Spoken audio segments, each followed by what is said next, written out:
Corentin Moutet s'est qualifié au bout de la nuit.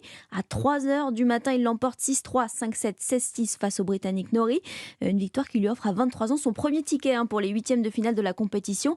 Alors c'est pas encore gagné, il joue contre Tsitsipas ce soir.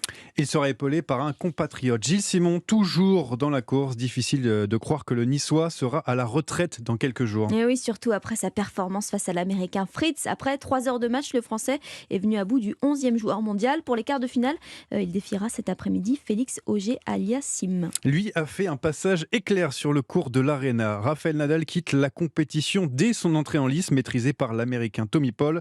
3-6, 7-6, 6-1. Et puis on va parler un petit peu de football à présent, Johan. Les Parisiens se sont imposés, alors sans convaincre toutefois face à la Juventus Turin. Score 2-1.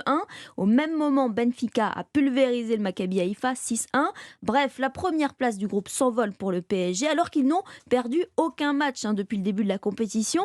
C'est difficile à comprendre, Cédric Chasseur. Pour ça, en fait, il faut regarder le règlement intérieur.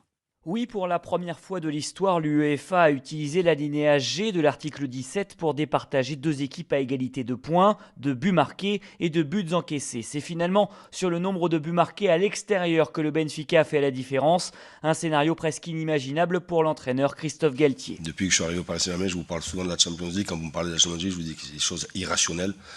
Je crois que ce soir, c'était irrationnel. Voilà. La guigne semble encore frapper le PSG, maudit saison après saison sur la scène européenne, mais cela n'entame pas le moral de son capitaine Marquinhos, adepte de la méthode Coué. Ça fait beaucoup de temps que je suis ici, il y a toujours un petit truc, mais voilà. Et les autres équipes aussi ils vont penser, Paris il est deuxième, il va falloir jouer le Paris. Et c'est ça, la Champions League c'est ça, c'est des grands matchs, c'est des grandes émotions. Le PSG va donc attendre fébrilement le tirage au sort des huitièmes de finale lundi, avec comme adversaire potentiel Manchester City, le Real Madrid, Chelsea, Tottenham, Naples, Porto et le Bayern Munich, qui au jeu des probabilités a une chance sur 4 de tomber sur le PSG. Cédric Chasseur du service